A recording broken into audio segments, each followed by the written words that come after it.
and I'd like to say good morning. I'm Adele Imrie, Chair of the TCHC Board's Building Investment Finance and Audit Committee, and I'd like to welcome you to the public session of today's committee meeting.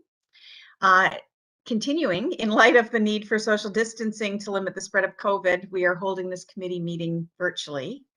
I would like to begin with an acknowledgement that the land each of us is on as we hold this virtual meeting is the traditional territory of many nations, including the Mississaugas of the Credit, the Anishinaabe, the Chippewa, Haudenosaunee, and the Wendat peoples, and is now home to many diverse First Nations, Inuit, and Métis peoples. We also acknowledge that Toronto is covered by Treaty 13 with the Mississaugas of the Credit.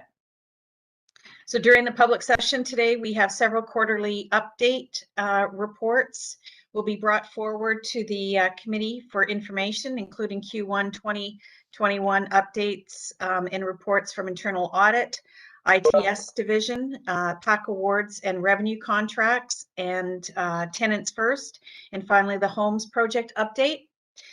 The appliance program audit recommendation audit plan will also be presented for information, and there will be several reports seeking approval from the committee, including the annual review of the BIFAC, IAC, and PAC charters, and a report seeking the BIFAC's approval to remediate TCHC external website to be compliant with TCHC's obligation under the Accessibility for Ontarians and Disabilities Act, as well as 4 awards that require the BIFAC approval, including a contract award for the garage restoration services at Trimby Court, a change order for commercial laundry services, a change order for the 6-month contract extension for appliance supply and delivery, and a contract award for the supply, delivery, and installation of new appliances at various TCHC locations. It's not on the agenda for today, but at the June 23rd BIFAC meeting, there will be a report recommending the vice chair of BIFAC, and this report will be brought forward once the board has had the chance to review and approve the amended BIFAC charter. Despite being virtual, we still welcome deputations on the agenda items, and members of the public wanting to depute an agenda item on today's agenda have the option to do so by either submitting a written deputation, which is circulated to the board members, or being teleconferenced into today's meeting to orally depute on an agenda item to the board members. We did not receive any requests to depute any matter before the committee today prior to the deadline.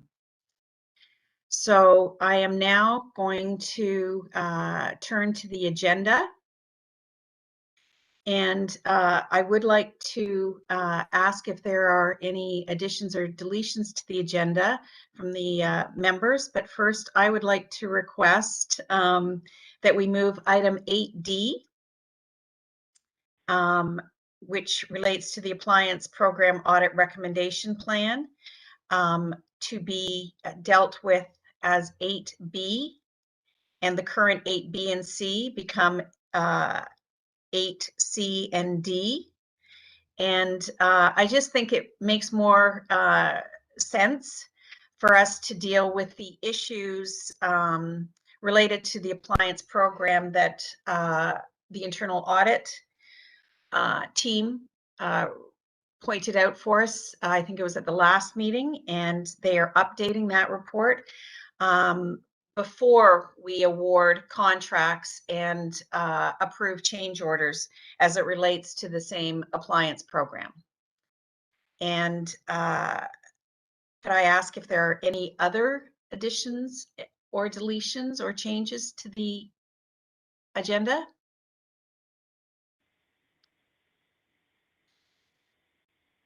Hearing none, could I ask if any of the members have any conflict of interest as it relates to any item on the agenda? Okay, hearing none. Could I ask if there are items in the consent agenda that any member would like to move for further discussion?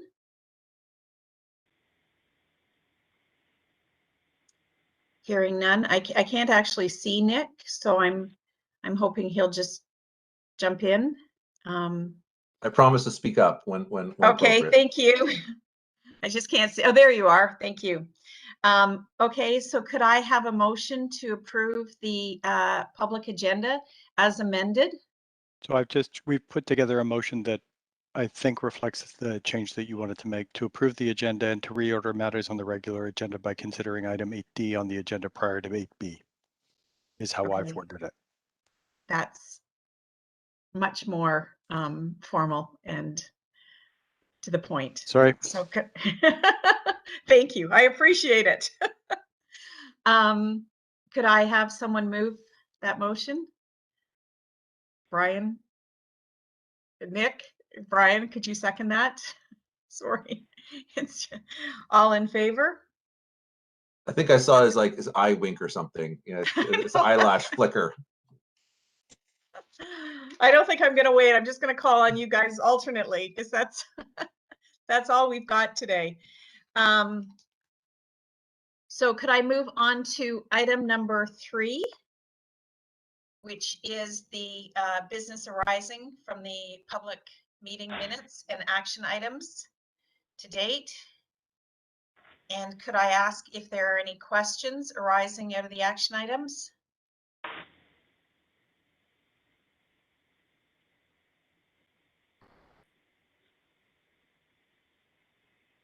No questions? Okay, could I have a motion to receive the action items? Nick? Thanks, Brian. All in favor? Thank you. And we will move on to the Q1 2021 Homes Project update.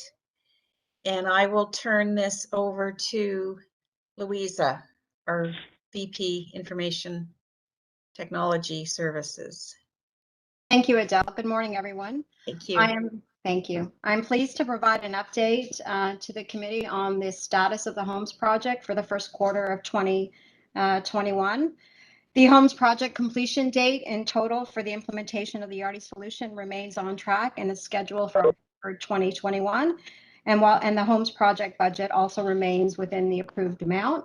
So within the various areas of the project for track 1, which incorporated our finance, capital planning, and maintenance, that track 1 is now fully implemented, and we went live on January 25th, 2021.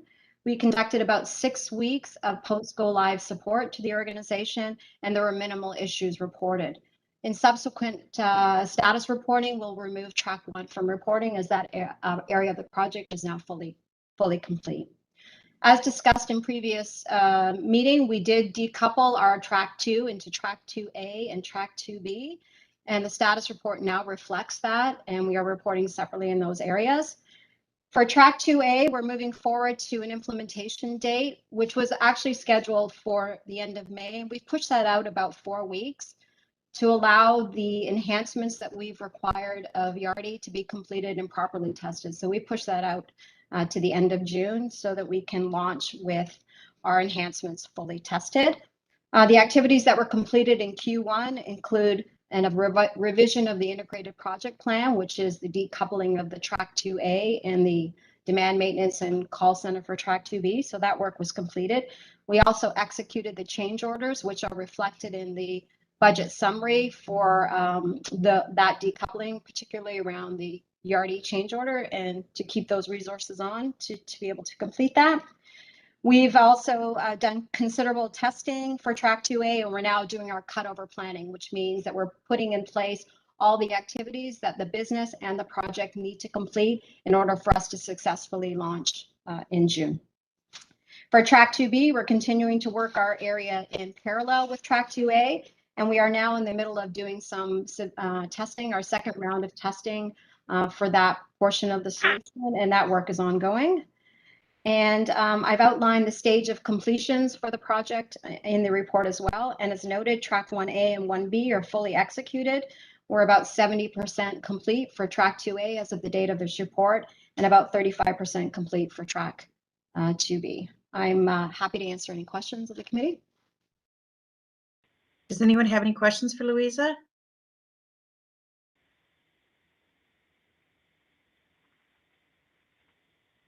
No? No. Okay. Well, we wish you luck with track 2. I hope it goes well. And the completion for track 1 is it going well as it's being used in So operations? You mean, yeah, for track 1B, we're actually Yes. doing quite well, the capital Yep. that we launched on January 25th. We still have a few issues around the finance implementation. We're continuing to work through those, but we're been live now for track the finance for close to 10 months now. Okay. Yep. Okay. Could I, if there's no questions for Louisa, could I have a motion to receive her homes report update? Brian, thank you.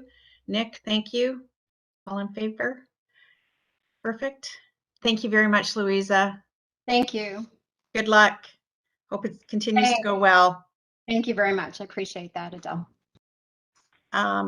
Could we move on to item 5, which is the annual review of the BIFAC, IAC, and PAC charters? And I'm going to turn this over to Dara to take us through. Thank you. So there are 3 charters that come to BIFAC for approval. One is the BIFAC's own charter. One is the Procurement Awards Committee charter, and one is the Investment Advisory Committee charter. There are I'll take you through quickly the nature of the changes that we are proposing to each document. The change to the BIFAC charter is the simplest. It reflects the decision that was made at the board meeting earlier this year to incorporate vice chairs into the committee structures. So as a result of that change, we've amended the BIFAC charter to specifically provide that the committee would recommend a vice chair to be appointed by the board. And so you'll see that change incorporated at page 52 of the package. The change to the PAC charter, the Procurement Awards Committee charter, is likely the most complicated. So let me explain what we're trying to do. What we're trying to do with the changes that we're proposing to the PAC charter are to, in some ways, amend it to reflect the structure that the city uses for its similar body, which is called the Bid Award Panel. So some of the changes that you'll see to the document that are reflective of the language that the city uses in that regard. So currently, when it comes to the prerequisites that have to be met for the Procurement Awards Committee to make an award, amongst them is that it can make an award to either the lowest priced bidder or the highest scoring proponent in relation to any procurement matter. In contrast, the language that is used at the bid award panel that you see reflected in the middle of the screen now is that the bid award, the PAC can make an award to the supplier or suppliers whose response meets the specifications and qualification requirements set out in the solicitation, so the procurement, and whose response represents the best value to TCHC based on the evaluation set out in the solicitation, including price. Which means that in some circumstances, the award that PAC may make is not necessarily to the lowest bidder, but to the bidder whose overall proposal provides the best value. One example of where that arises is that from time to time, the TCHC will issue a procurement call, and because of the volume of work that we are issuing, we'll want to divide the way that work is done through multiple proponents. And if PAC can only award to the lowest proponent, then the awards to any other proponent that we would want to have share that work has to come to BIFAC because they aren't the lowest proponent. This change, reflective of the language in the city's bid award panel authorization, would allow the Procurement Award Committee to make that same decision because together those 2 or 3 vendors would represent the best value to the organization because it would ensure that the work can be done in an appropriate manner without overwhelming a particular vendor, without it having to come to the to this committee. It wouldn't change the financial authority limits that would apply, but it would provide that that it wouldn't necessarily need to come to this body. The second change that we are proposing to make to the charter would provide some flexibility with respect to the term of a contract that PAC can award. Right now, it's fixed to a contract that's 5 years long. And if the contract is longer than 5 years, it has to come to the BIFAC. This change would allow PAC to make an award for a contract term longer than 5 years, where the board had already provided capital funding for the project for the full term of the contract. And then finally, we are proposing changes to the charter to address the authority of the Procurement Award Committee to award changes to contracts already issued.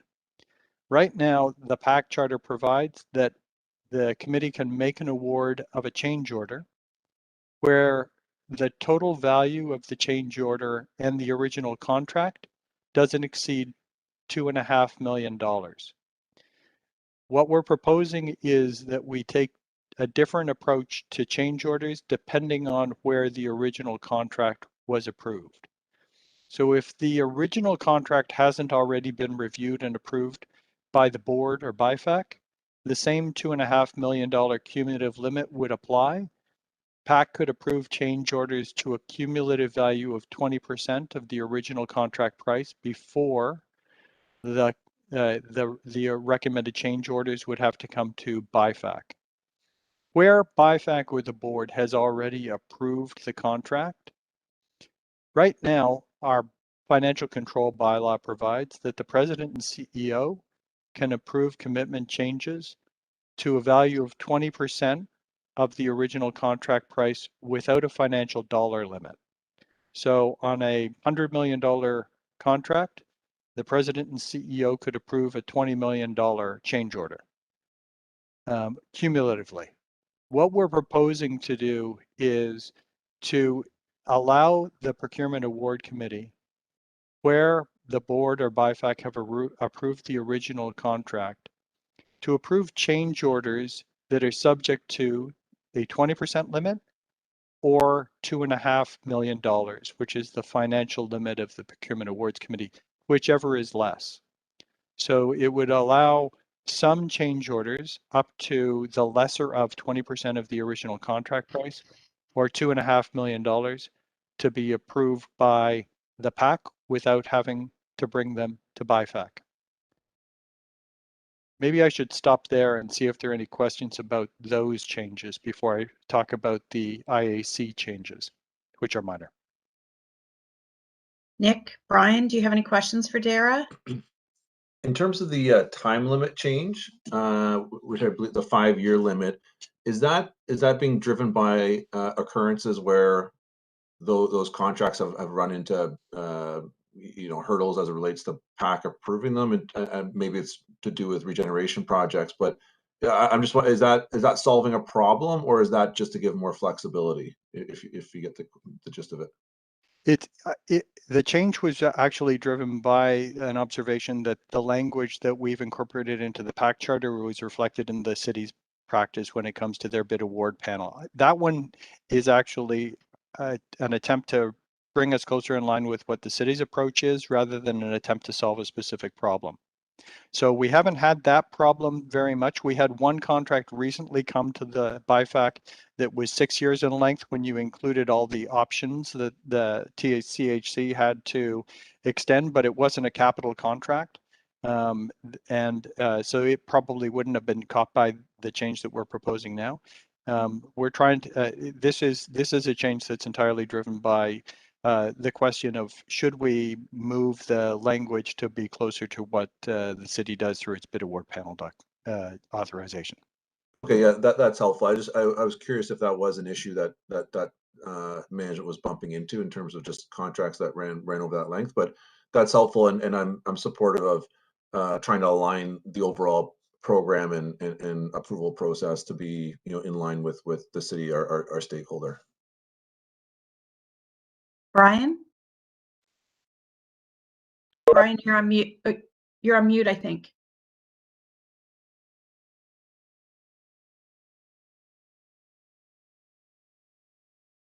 Sorry, the amount for change orders, the assumption is that would already be in an approved budget.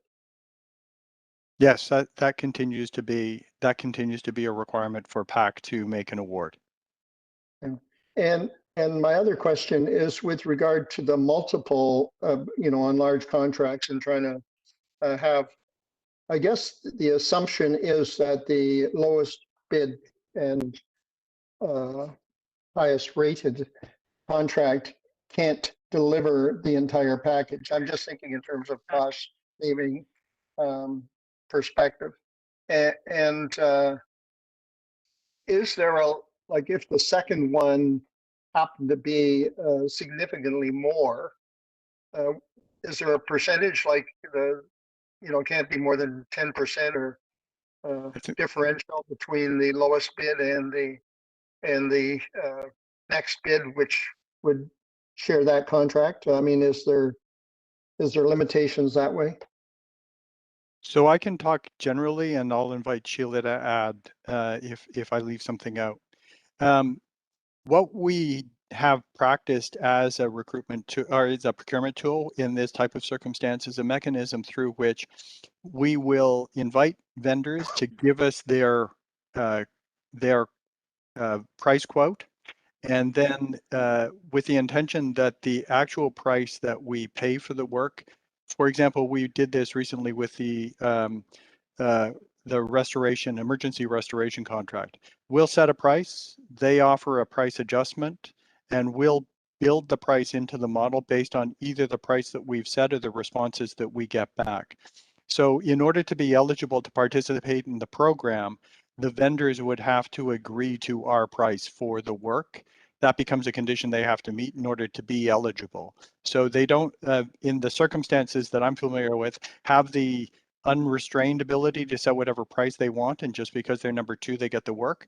They have to meet our pricing criteria as part of an evaluation, and we build mechanisms into the process to ensure that those prices are appropriate. But I think, Brian, to answer your question, if say we have 10 roofing projects, we go out with an RFP for 10 so that we get some competitive value with a large package. We specify in the RFP that each proponent can be awarded a maximum of 3 projects, because we know in a given season for them to be able to complete that work, 3 is a reasonable number. So we award the first package 3, the second package another 3, the third package another 3. And I know Alan Murray is on the call, and I'm going to ask him what's the percentage difference that is allowable between packages. Can you fill us in on that, Alan? Hi, Sheila. Can everybody hear me? Yep. Yes. Yeah, I'd have to get exactly what the percentage is. I know, it's not great, and usually the pricing plays a major factor in terms of the awarding of it. And we can confirm, but I believe it is within 20%. But we'll confirm that. The gap can't be more than 20%. So to Brian's point, does the PAC charter need to identify that? No, because it would be built into any RFP that we issue. Okay. So it wouldn't be a circumstance where, again, the vendor would have an unrestrained ability to set whatever price. If they're going to be compliant with our RFPs or RFQs, they'll have to meet the pricing requirements in order to be considered. Okay. So are you okay with that, Brian? Does that answer your questions? Yes, thank you. And all of these charters will have to go to the board for final approval. We can, in terms of that piece of information that Brian was asking for, we'll make sure that we have that by the time we get to the board on June 15th. Okay, and maybe you can just speak to it as part of the presentation. So agreed. We can go through the same question. Okay, if there's no other questions on the PAC charter, is it IAC next? And the changes that are driven or that we are proposing to the IAC charter arise from the IAC's meeting on Friday of last week, and there are two changes that are being proposed. The first change, and here they are. Sorry, Sonia, can you just scroll Sonia, back up? I think yep. The underline, no. So one change, we're just changing the word biannually, providing that the committee will meet biannually to make it a little clearer that it meets twice annually. And then scrolling up again, Sonia. One of the issues that the committee had identified was a desire to retain external advisors when with respect to investment advice. We wanted to make sure that the IAC charter was amended in order to provide, firstly, that the committee would have full, free, and unrestricted access to management and its employees and external advisors deemed necessary to ensure its due diligence, and have the authority to retain those external advisors. That language is fairly routine as far as our committees are concerned, but hadn't at that point been reflected in the IAC charter, and we think that that's an appropriate change to make in order to allow the committee to have access to those external advisors. Those are the changes to the IAC charter. Are there any questions in regards to the IAC charter? Okay, hearing none. Could I ask for a motion to put forward these charters for the board's approval? Nick? Brian will second. All in favor? Okay, so BIFAC has approved and will recommend them to the board. Thank you. Thanks, Tara. And then we're going to move on to the board and committee meeting materials on the TCHC website. And Brian, or I guess it's Tara, you presenting this as well? I am. I believe Paula Knight's in the meeting as well, and she can. Oh, okay. She can correct. Sorry, what I can't see everyone. So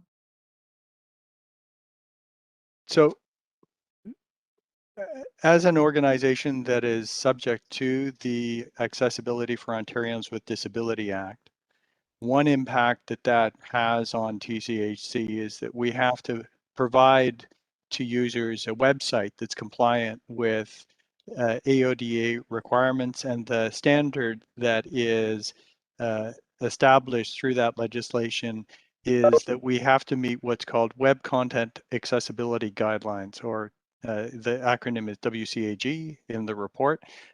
We need to have that done by the end of the calendar year.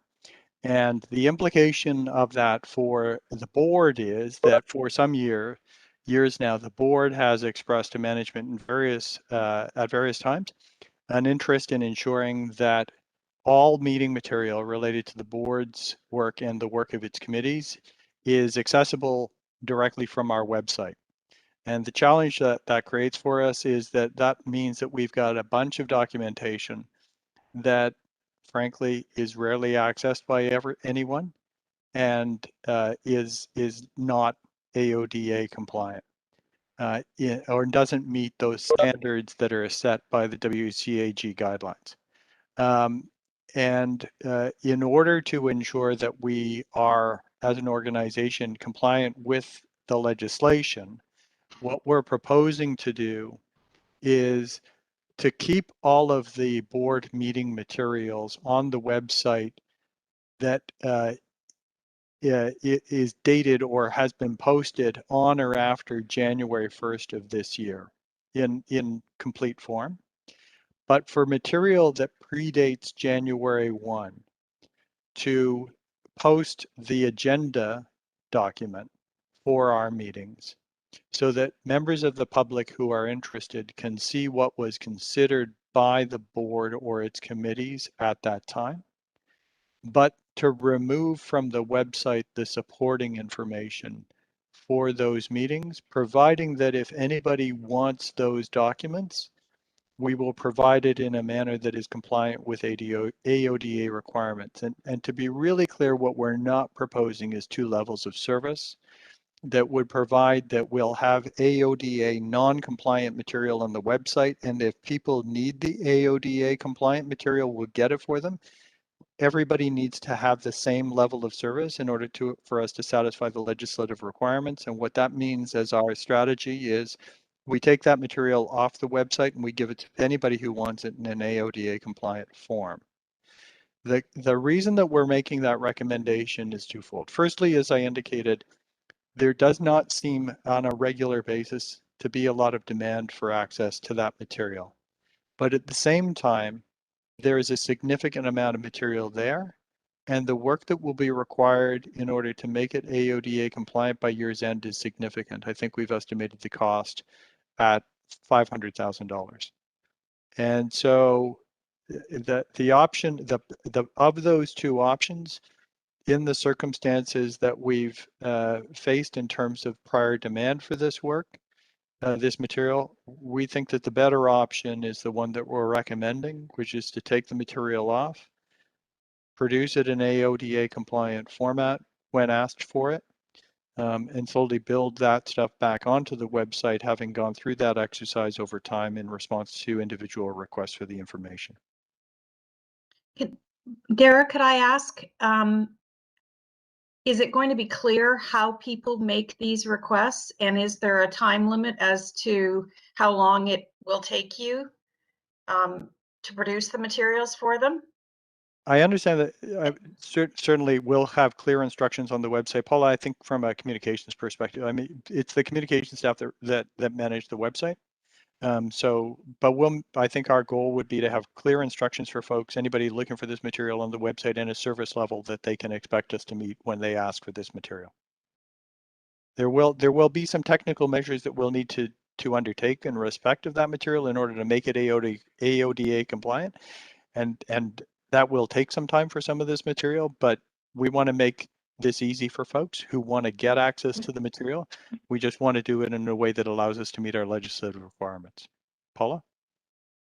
Yeah, so just to add to that, typically a 72-hour turnaround is satisfactory, but we have appropriate measures in place just so that we can actually action that in terms of an archiving system, sort of a librarian sort of role who can access this information quickly. So we don't envision that there'd be any issues in terms of turning it around as quickly as we can for those that request it. And as Dara alluded to, the requests are quite minimal.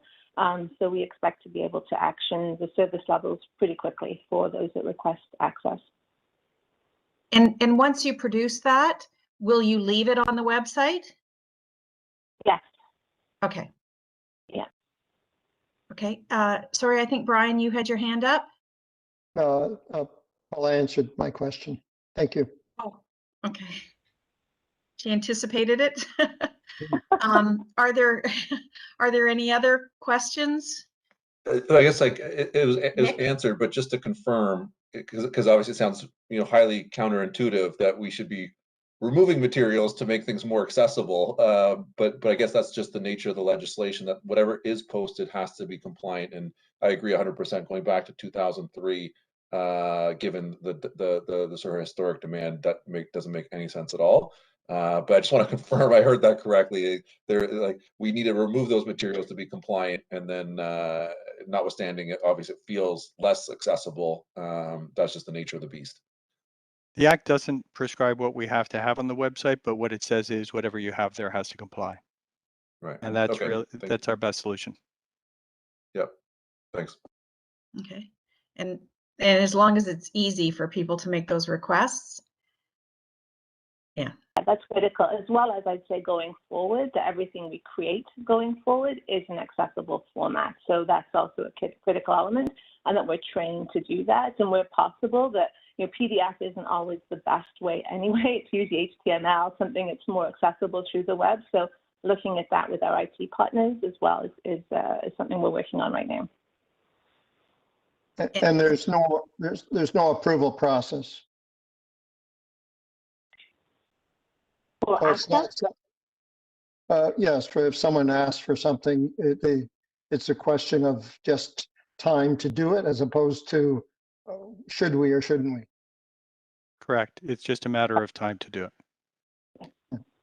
And as we move forward in time, You can imagine that from the date that we've picked of January 1st of this year, we will build that library of everything that is most recent on the website that will be AODA compliant.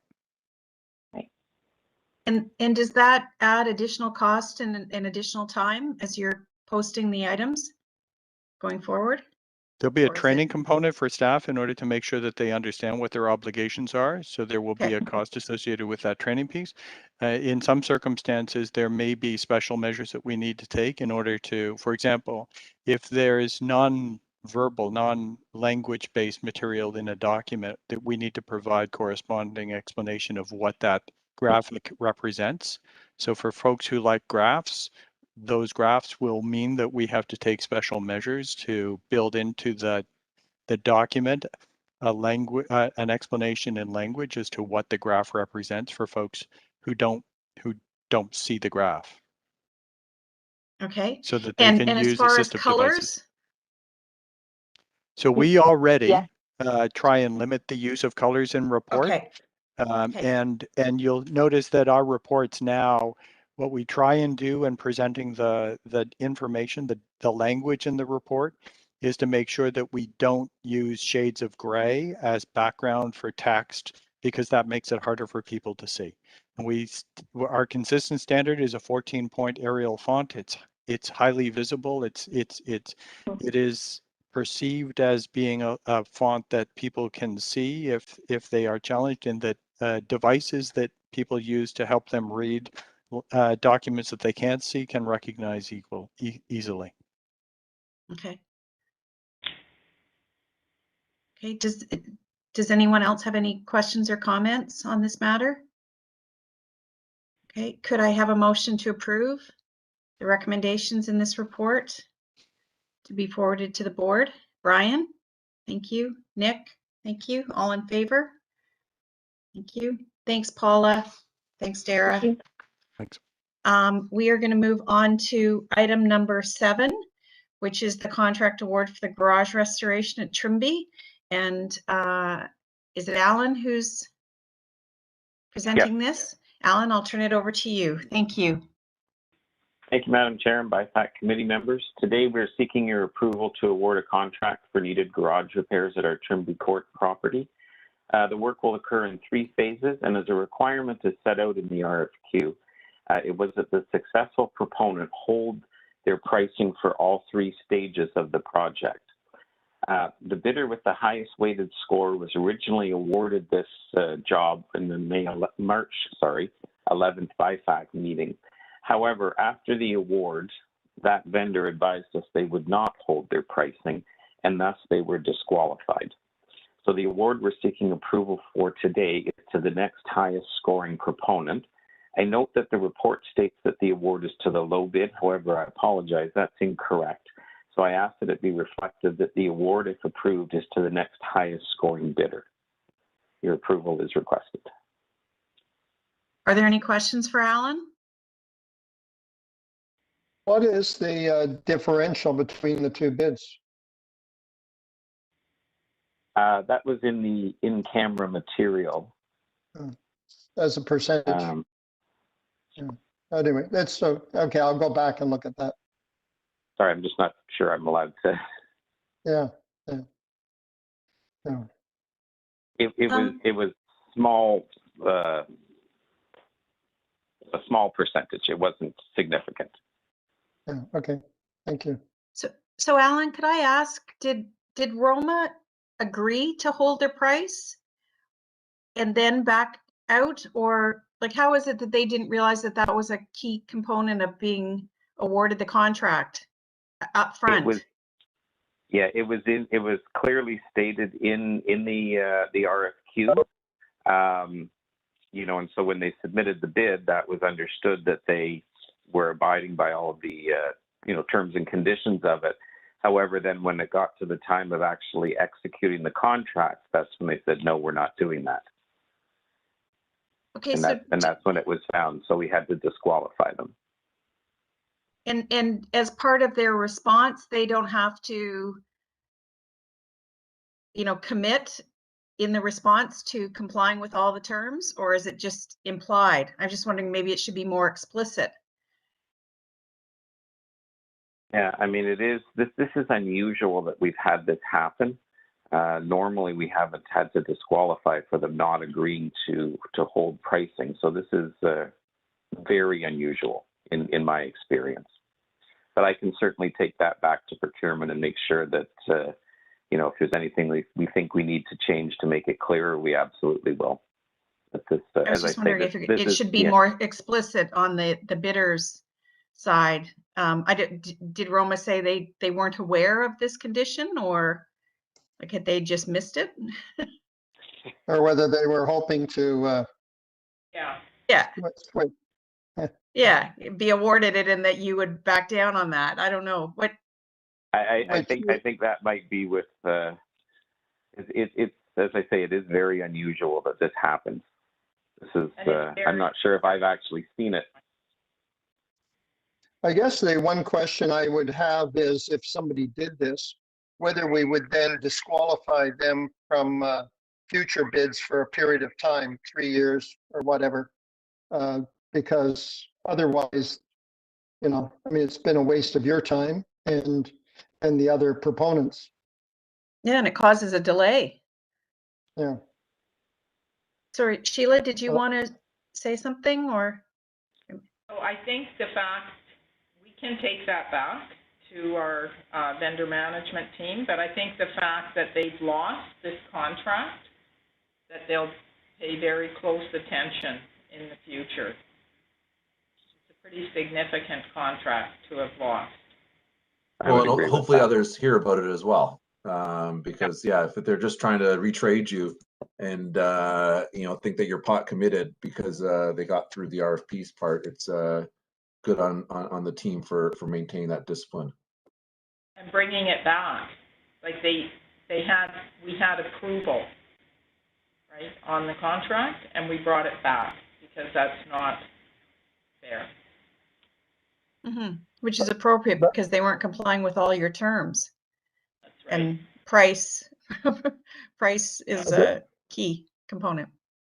And Yeah, I guess especially when we're doing the contract over a number of years, we always, you know, because we need to hold the pricing, otherwise we definitely don't know what could happen. Yes, and it's very expensive to change contractors partway through once you finish one phase. Absolutely. And warranties and all the rest that go with it, right? So absolutely. But the issue is, I still think there should be some sort of penalty, because otherwise, you know, whether it was carelessness or an intention, I mean, it reinforces that contractors have to be diligent in their submissions for proposals, because it potentially, I don't know the magnitude of this particular renovation, but obviously it has impact on tenants and other users of that facility. So I think, you know, there needs to be something that would, you know, communicate to other bidders that this isn't an acceptable process. Brian, we will take that back to the vendor management team, but also flag on their file. This occurred. You know, we do vendor evaluations on many projects, track those ratings over the course of a year. So let us take it back to the vendor management committee. It's a good point. Great. Yeah, and if you could just ask procurement about whether there should be, in the response, there should be something more explicit to say they will comply with all the terms. Yeah, we'll look at that, Adele, but I believe it is very clear, but we will. Oh, is it? Okay. But we'll I would agree that it's clear as well, but I don't think it hurts to always take a second look at, you know, given that this has happened. Okay. Okay, so maybe it just wasn't clear to Roma, but anyway. it sounds like it was crystal clear, you know, to Alan's point, and they're just playing the this is just a rarity and a one-off occasion. You know, I'm not sure we need to scratch any deeper than that as it relates to you know, what the intent was. Okay, could I have, are there any other questions, sorry, for Alan or Sheila? Okay, could I have a motion to approve the contract award for the garage restoration at Trimby? Thank you, Nick. Brian, thank you. All in favor? Okay, you've got your second approval, Alan. Thank you. I hope we don't need any more. And Oh, boy. Adele, to your point, BIFAC is my favorite committee, just when you said. Thank you, everyone. I think you just Make have sure to that let gets in the other people minutes. know. Get that in the minutes. Yeah. Exactly. Thank you, everyone. Okay, we're going to move on to item number 8, which is our operations report. And as I requested, we're going to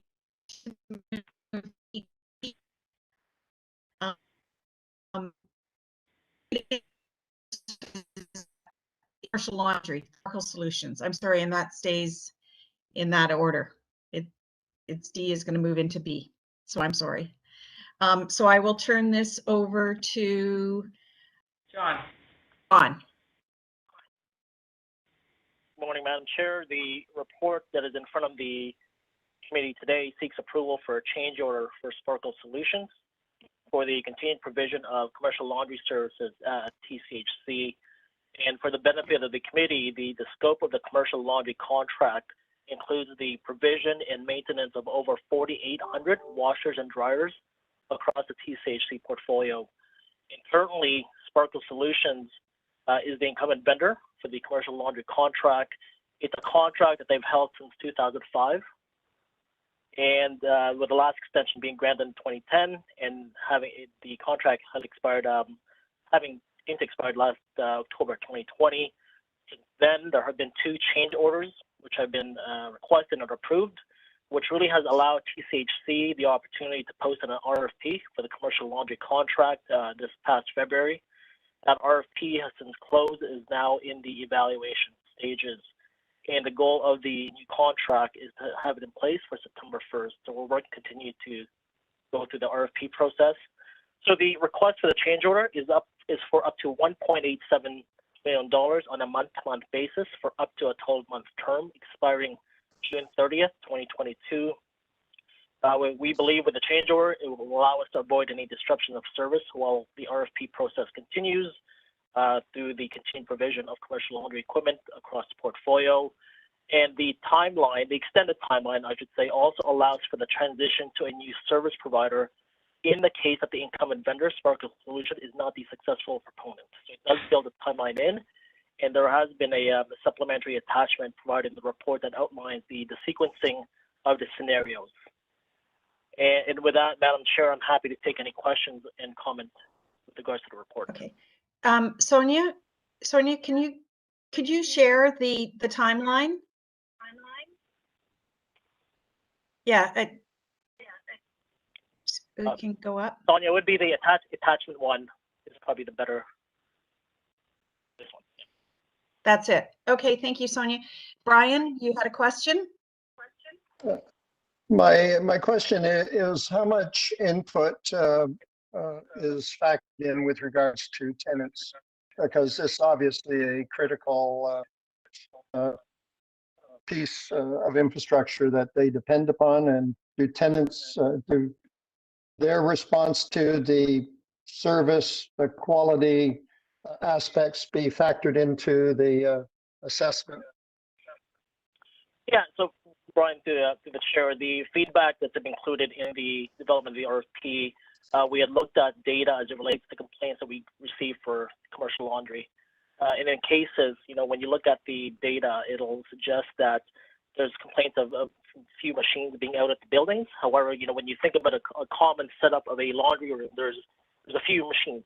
So it's a rare case where multiple machines are out of service.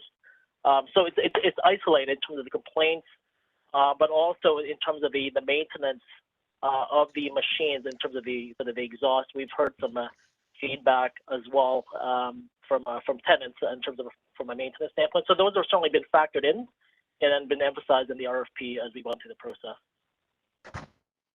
And John, if I could, one of the outcomes of the RFP is that all laundry equipment regardless of the successful proponent, all laundry equipment will be replaced across the portfolio.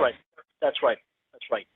So just to make it an even playing field, because we do have the incumbent vendor, that we had to set up the RFP with the expectation that all laundry equipment, all 4,800, will be replaced at the commencement of the contract. And you'll see the table that Sonia had up does account for the different transition points. Sonia, could you put that table back up for me, please? Thank you. Thanks. Are there any other questions for John? I just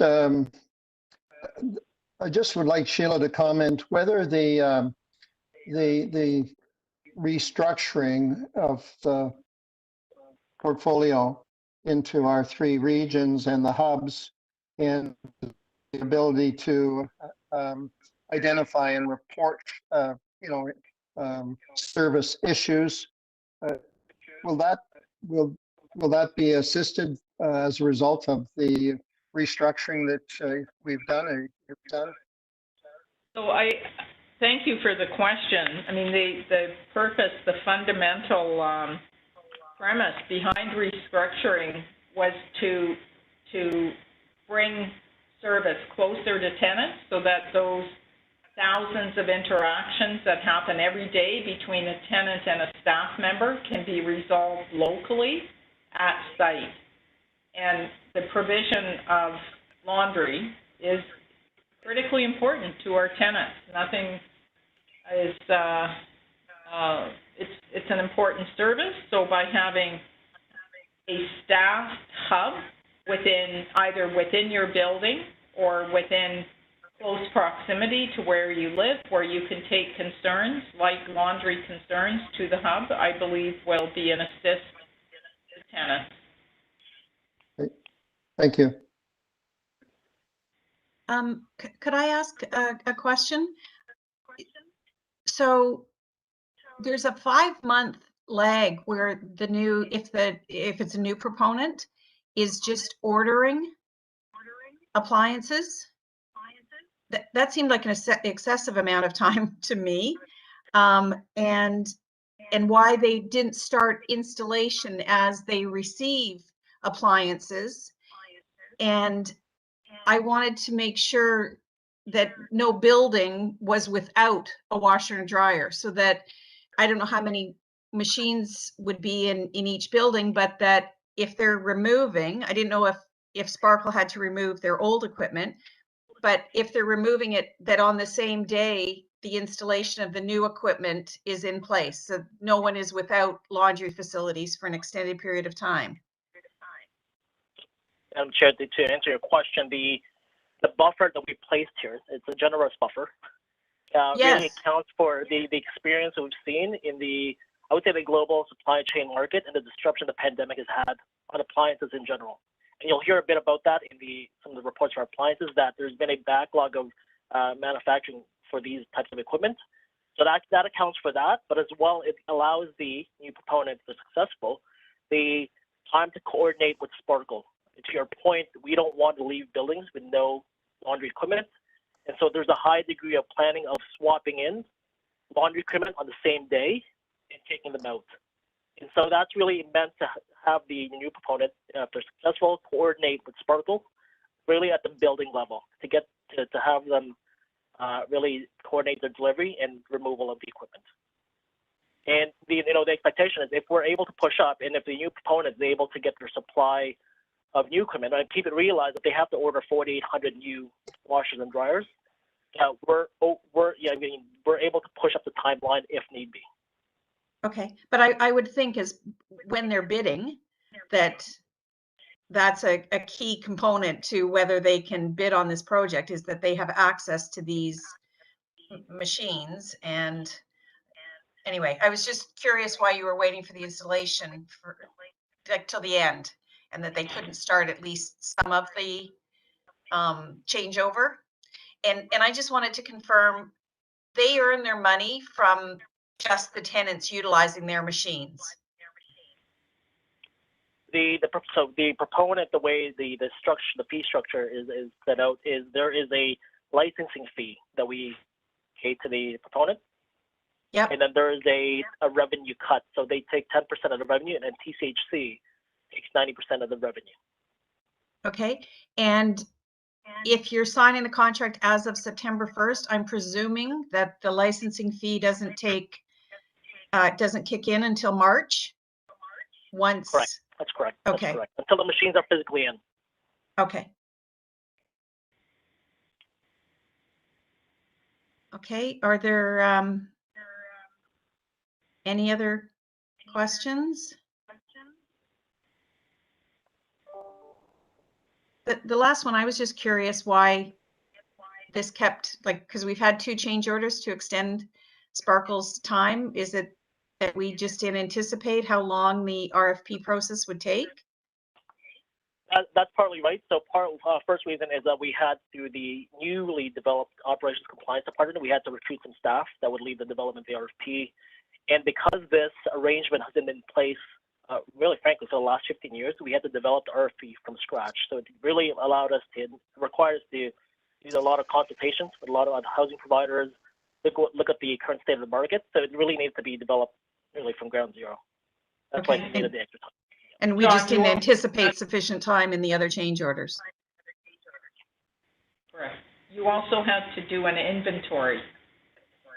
And yeah, that's right. So part of the exercise is that, we could have been better at the inventory management internally, and so we had to build in extra time to engage site staff to manually take inventory of the laundry appliances at the site level. Okay, and hopefully we, excuse me, we improve in that. Improve in that area. Yes. We're in a better place today. Okay. So can I have a motion to approve the change order for commercial laundry for Sparkle Solutions? Brian, Nick, thank you. All in favor? Motion approved, John. And then we are going to move up item 8D, the Appliance Program Audit Recommendation Action Plan, and we will review that as 8B. So who's, oh, sorry. I'll present that, Adele. John, you're presenting that? Okay, so it's not, okay. I will. So I'm sure the report that's been distributed to the committee provides an update on the action plan to address the recommendations coming out of the internal audits out of the Appliance program. As you'd recall, at the March 11th meeting, this committee received a report outlining the findings of the audit. Within the report, it identified some gaps in the controls within the program, and this report responds to the recommendations and our plan to action them over the next several months. In the report that's been provided, there are, it provides a summary of the focus areas, which I'll cover, but as well as a summary table towards the end that will show the sequencing of how we plan to implement the recommendations. But largely, the efforts of the team will focus on some key areas. From a policy and procedure standpoint, we've initiated the work to develop a policy and associated procedures so that we're able to standardize the administration of the appliance program right across the portfolio. As part of that, we're looking at and we're actively engaged in discussion with the operations leadership on the topic of segregation of duties. You'll recall that in the report that it's been flagged that there are some roles that are been tasked with ordering and receiving appliances, and from a control standpoint, really we could have done, put more controls in place from an oversight mechanism. So we're looking at some models where we segregate these activities into 2 roles, but as well, if that's not possible, looking at, if we're going to have it in one role, is putting together the appropriate controls, oversight controls in place. So we're actively looking at that with a group within operations.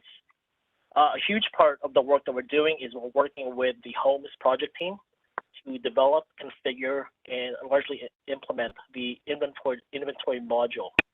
So this will be the electronic module within the ERD system that will be launched to coincide with Track 2B later in the year in October.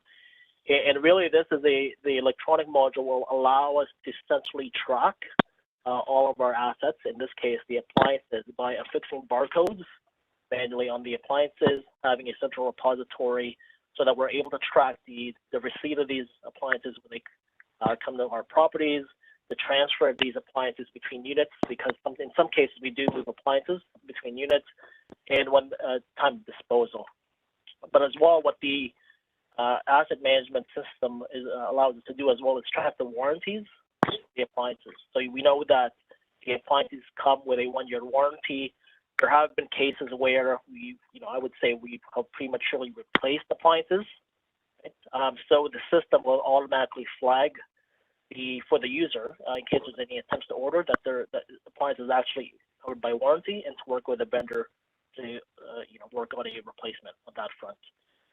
The other piece of work that we're putting together as part of the operations compliance group is putting together a review process for vendors in general. So in this case, we're going to be setting up regular program reviews with the vendors for the appliance program.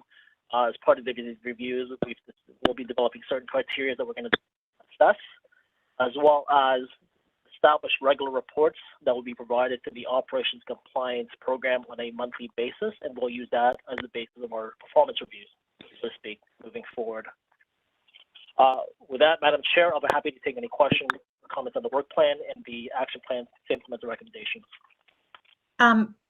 Sonia, could I ask you to put it back up? And could you put the timeline? John had a. It would be the last, yes. Yeah. Thank you, Sonia. So I would say, so Madam Chair, in total, there are 19 action items that the Ops Compliance team will be tasked of implementing. 10 of the 19, so 53% of these action items have already been completed or are in flight. And the majority of the work at the moment is really working with the Audit team to begin to scope out how the inventory module would be developed. And as we know, the system is only as good as the practice that binds it. So we're working actively with the ops team from a people perspective to ensure that we are all aligned from a process standpoint on what the specific roles and responsibilities are of those involved from an end-to-end process. Okay, so do you have any questions for John on this matter? I just wanted this to be addressed before we started awarding new contracts under this program.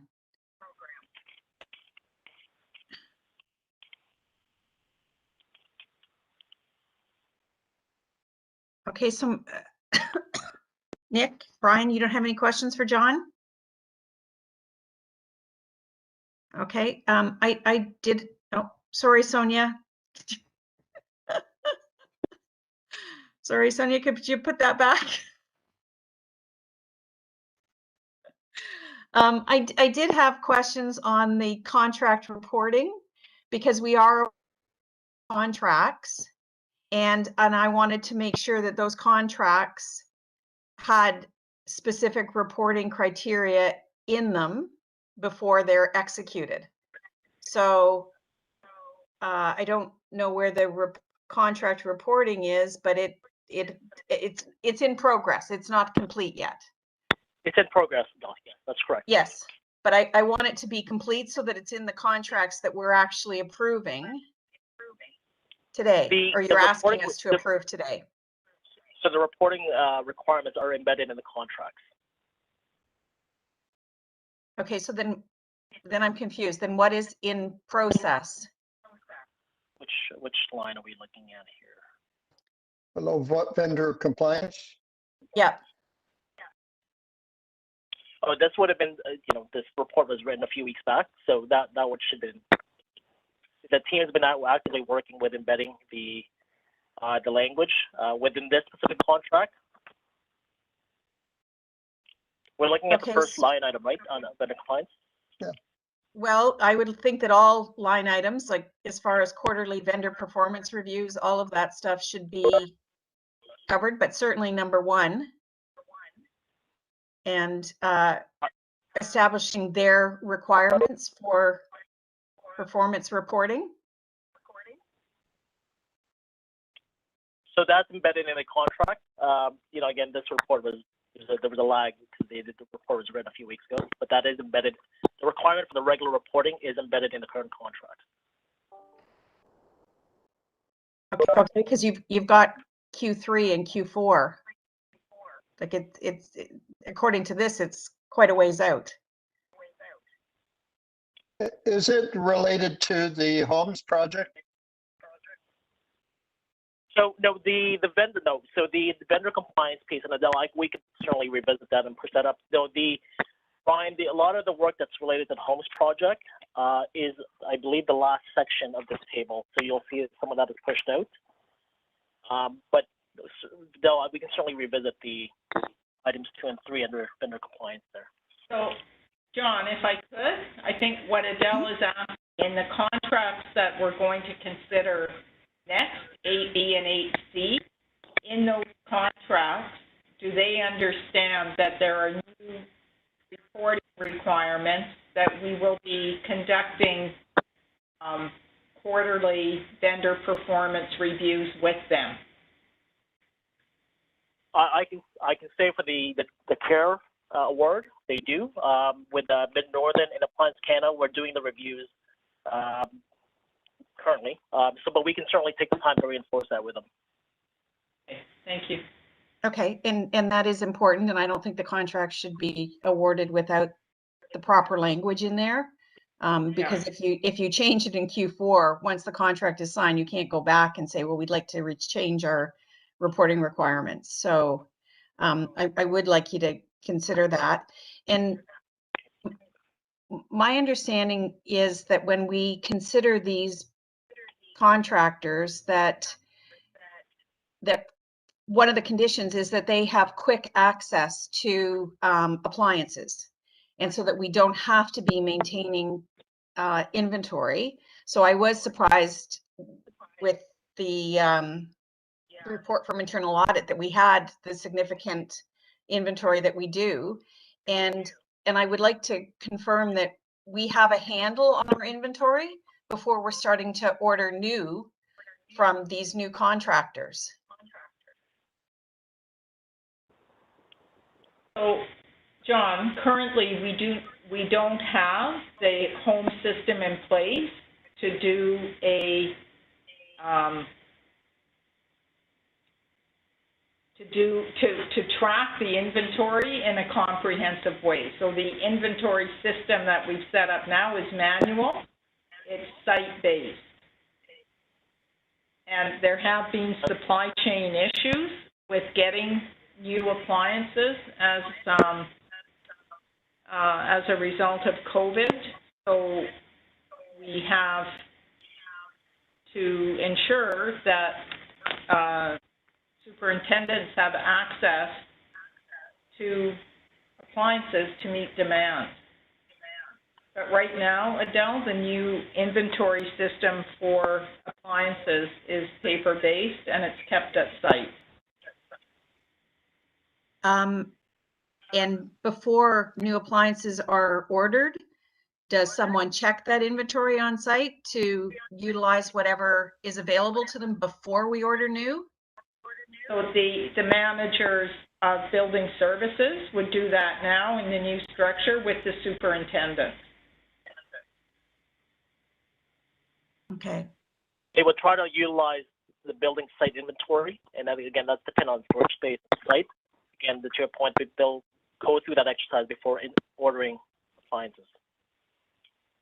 Okay, and I just want to make sure, even if it is manual, that they are checking, because I understood when I read the internal audit report that was one of the issues. We were just ordering new. Yeah. So the new structure that we have provides more oversight. Okay. And to me, segregation of duties, is that not something that you can easily implement, John? So we've had the discussion with the ops team. We're looking at, again, two models. One where the obviously the super would order and have oversight and sign off for supervisors. This seemed to be the past practice many years ago. Then we deviated from that, having the supers have both duties. So right now we're in dialogue with the regional general managers, really from a workload and feasibility standpoint. whether the volume of appliances, that's going to the manager of building services would be feasible to be approved in time, so not to delay the ordering. So we're actively in that, Adele, in terms of the discussion and work on that. And we're looking to land on that. I don't anticipate, I would like to personally land on the approach over the next few weeks on that, because that's something we can put in place way before the system. Okay, John, this is an area that abuse is, there could be abuses of this process. And I would like you to try to implement these, although they should be appropriate, but as quickly as possible. And I do think segregation of duties is usually one that you can implement, over a shorter timeline. Absolutely. Yeah. Understood. So I think when NARM brought this report to the committee, I guess it was last month, I think it was clear that the committee members were very concerned about this and the risk for abuse. And you're asking us to, approve new contracts. So I would like you to go back and look at this timeline and see what can be done to speed up some of these processes. I understand homes is a different process, but at least to make the best use of, your manual inventory system and certainly the segregation of duties. I don't want to get too far into the next contracts before these processes are, these changes have been implemented. So if you could do that for me, I'd really appreciate it and bring it back. And then we'll ask internal audit to review. Definitely do that. Thank you. Are there any other questions for John? Or no, comments, I think Sheila? part of our challenge is that we're changing the engine while we're flying the plane. Like there are still appliances that have to be ordered and tenant needs met.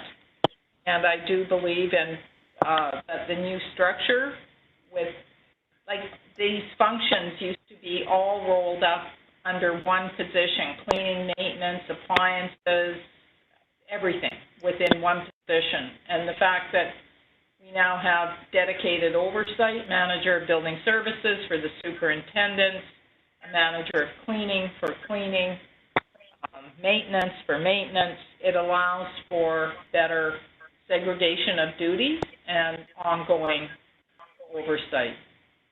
But we do have to, the reason that the change orders are here for the extension of client supply and delivery, there are supply chain issues, so we've had vendors drop in and out that we have to be nimble enough to make changes in flight, and there have been supply chain issues. At one point, we had a backlog of 500 appliances, so that's 500 tenants without basic core appliances. So I just offer that by context, but I do appreciate that this is an issue that we have to manage through a transition period while we get to the ultimate inventory system in homes. I appreciate that. Yeah, homes is the ultimate, and I appreciate that takes time, and that's a different matter. But the things that we can change, that need to be changed, I'm just asking that they be done as efficiently and quickly as possible, because there are things here that have nothing to do with the homes project. And I know that you have to continue to order appliances, and that everyone needs their fridge and their stove, and that's important. But this isn't an area that we can just take our time to implement. And I would like John to look at that closely and see if there is any timelines here, particularly in the area that have been, pointed out today, that we do that as quickly as possible. And we will. Okay, because as part of the restructuring, all of these processes should be in place, and that does take some, upfront work. For sure. So, Okay, if there are no other comments. Errol, this is Kareem. I just wanted to have a quick minute, please. Oh, there you are. Hi. I just wanted to mention quickly that on the point of timeline, what we are planning to do is based on the action plan. We are going to be connecting with John's team, and for all the action plan, which indicates a timeline of Q1 or Q2, we will be connecting and obtaining an update, and we will include that update in our BIFAC update for quarter 2. That will be in first week of September. So we will be including that in our report so that you know what's the progress being made on all these action items. Okay, but yeah, okay, I think I made my point. I get it. Yep. Thank you. So if there's no other questions, could I have a motion to receive this report? Nick, thank you. Brian, thank you. All in favor? It's been approved. Thank you, John. Look forward to hearing from you. And Naram, thank you. So we'll move on to item number C, which is the change order, the 6-month contract extension for the appliance supply and delivery. And I think that's you as well, John, is it not? That's me. That's me. No. Okay. So, Madam Chair, the report, item 8C, seeks approval for change orders for both Appliance Canada and Mid-Northern for the continued supply and delivery of appliances. As mentioned, the scope of the appliance contract includes the provision and installation of new appliances, including fridges and stoves, but as well the removal of old appliances across the portfolio. Currently, Mid-Northern and Appliance Canada are the incumbent vendors for the appliance contract, with Mid-Northern serving units west of Yonge Street and Appliance Canada serving units east of Yonge Street. And pending the BIFAC Board's approval, a new RFP is being recommended to be awarded to Canadian Appliance Recycling Enterprise, or CARE, to provide appliances east of Yonge Street. To allow time to execute the agreement with a new vendor, it is recommended that Mid-Northern Appliance Canada be offered the extension. The change order in question is for up to $800,000 for a 2-month period for Mid-Northern continuing to service units west of Yonge Street, and up to $800,000 for a 2-month period for Appliance Canada continuing to service units east of Yonge Street. This would be until the new agreement with CARE comes into effect with a new vendor who would be servicing units east of Yonge Street. Once that occurs, both vendors will then be offered half of the units west of Yonge Street and will be a backup to the new vendor for a period of 4 months. Contained in the report is a supplemental attachment that outlines the transition. Sorry, not the transition, but the coverage per region. It does get sort of, it's pretty detailed. So, but here you'll see that it does provide an overview of the transition coverage for west and east of Yonge Street, which includes the primary and backup vendors. And with the change order, it will again avoid disruption of service while the new vendor is awarded, and allow for continued supply and delivery of appliances for the next several months. And with that, Madam Chair, I'm happy to take any questions or comments on the change order. Brian? I just wondered whether there were issues of service with regards to Northern historically in the contract, and what impact that may have in this transition period. So I have not been made any issues of aware with Mid-Northern for this particular contract. We did have issues with Appliance Canada. So Appliance Canada is the incumbent vendor who's on a 2-year contract. Late last year, we were made aware of the supply chain issues with Appliance Canada, and Sheila alluded to it that we had a backlog of upwards of 500 appliances that were not being delivered. So at that point, we had brought in Mid-Northern for a period of 6 months, 6-month contract to help alleviate the backlog, which they did. So now we're caught up. But Brian, I'm not aware of any issues with Mid-Northern with respect to this specific contract. I'm not sure whether we're permitted to discuss it further, but I saw that they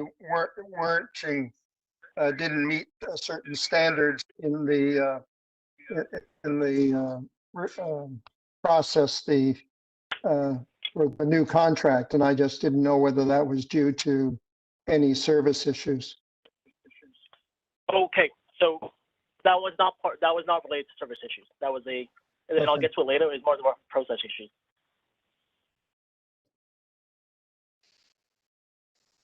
So, Nick, do you have any? Oh, I'm sorry, Brian. No, I just want to ensure that there weren't issues for tenants with regards to this transition period being maintained by Mid-Northern. I don't anticipate any challenges given if the current ability of the vendors remains constant to continue to supply.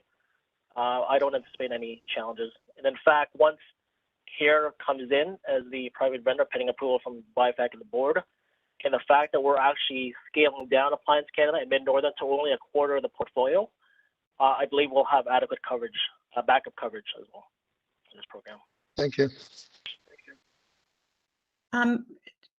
John, can I just ask for the west of Yonge Street, we don't have to put that out for RFP? You're just awarding it, half of it to Appliance and half of it to Mid-Northern? So Adele, great question. So we will be going out to market again. The plan is to have a permanent vendor for west of Yonge Street, and we're still hopeful that we'll still be able to get us not only the west vendor but also a backup vendor for both. So we will be going out to market again. Okay, so this approach here that we're seeing on the screen, that's just for the extension period. That's right. That's right. Okay. Be, okay, that wasn't clear to me. I thought it was okay. Nick, do you have any questions on this? Nothing from me. Okay. Oh, I'm sorry, Brian. I thought the RFP was for the entire portfolio that was put out. No? You're certainly right, Brian. The intent of the RFP that we'll see to the next item, the intent was to get two primary vendors, and a backup. And you'll see in the documents that CARE was the lone successful proponent for a few reasons, and I believe the reasons have been outlined in the in-camera materials. But so hence why we will need to go back out for the West region. So you'll have to go out you won't. So we will go out for a permanent vendor for the West region. Okay. And the extension will allow us. We and CARE will be the backup vendor for the West region. That's right. Right. So both sides will be as backup to each other in this interim scenario. Oh, I see. Okay. Are there any other questions? Okay. Okay, hearing none, can I have a motion to approve the change order for a 6-month contract extension? Nick, Brian, all in favor? Okay, your change order has been approved, John. And then I'll ask you to speak to item 8D, which is the contract award. Thank you, Madam Chair. So the last report today seeks approval to award a contract to supply, deliver, and install new appliances east of Yonge Street. And this is based out of the outcome of the recent RFP as mentioned. This award is for Canadian Appliance Recycling Enterprise for up to $12 million for the provision and installation of appliances for a 3-year term commencing August 1st with an option to extend for 2 additional 1-year terms. We've touched on this. Some background. The RFP was issued earlier this year, primarily to seek vendors to serve 2 areas, east and west of Yonge Street, plus a backup vendor to the RFP. CARE was the lone successful proponent and will serve units east of Yonge Street. Again, as articulated before, we will have Appliance Canada and Mid-Northern upon the start of this contract take 1/2 of the West region each during this transition period. And just wanted to point out that, CARE is a new vendor that is coming on roster. We've done a diligent review of their past performance and their current inventory practices, delivery practice, and we're satisfied that they'll be able to meet the service level targets and expectations. CARE is a company that has 15 warehouses across the province. They do upwards of close to 7,000 deliveries a year. We've received positive references from each of the referees. And when we think about we talk about value for money. When we did the analysis of the appliances, almost 70% of the appliances as part of this new contract is actually in keeping with the current prices in the existing contract. So, and then they have confirmed that they'll be able to hold those prices for the next 5 years. The remaining 8 out of the 25 that had price differentials, 6 of those appliances just had an average increase of 5% for the prices. And this is really due to just the supply and demand, which has caused the minor spike in the price, but also they've cited just some of the manufacturing costs through the pandemic has gone up. And the last 2 appliances in question just had a price increase of 18%, but these are appliances that are, to my understanding, are rarely ordered. So for the most part, we've been able to retain the prices of all the appliances, most of the appliances as part of this contract. And with that, Madam Chair, I'm happy to take any questions or comments from the committee members. Are there, Brian? With regards to the process you did for I guess the west part or these part anyway, with some of the other proponents not meeting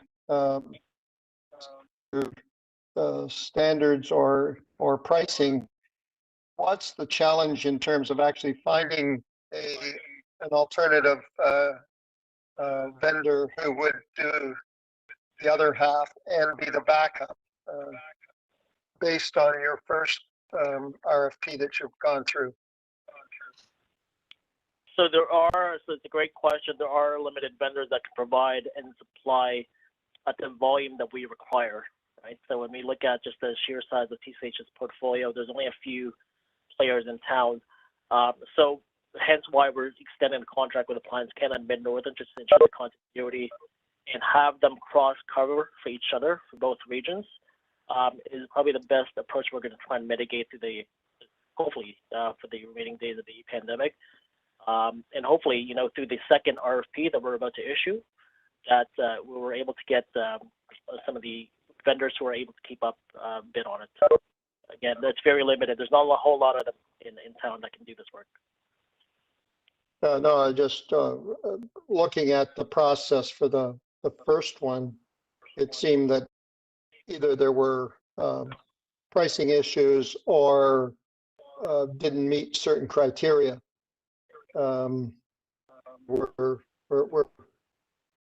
Didn't make it. I mean, CARE was the only one that really made it through the process.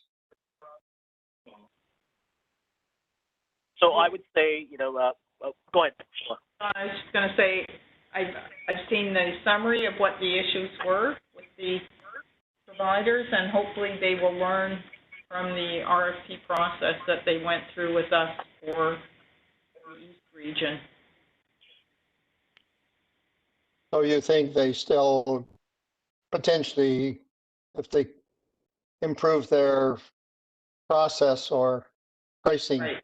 would be able to be a legitimate vendor?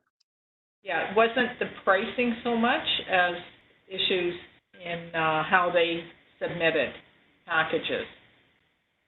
So just not being familiar with an RFP process. It could be. I mean, they could be. Okay. Brian, did you have any other questions? No, that's fine. Thank you. Nick? Nothing from me, thank you. Okay. The only question I had, John, was just I appreciate that they're estimates, but you had an estimate of 2.4 million per year, and the 6-month extension was just for 800,000. And I was just curious as to why you thought the annual spend would be significantly more.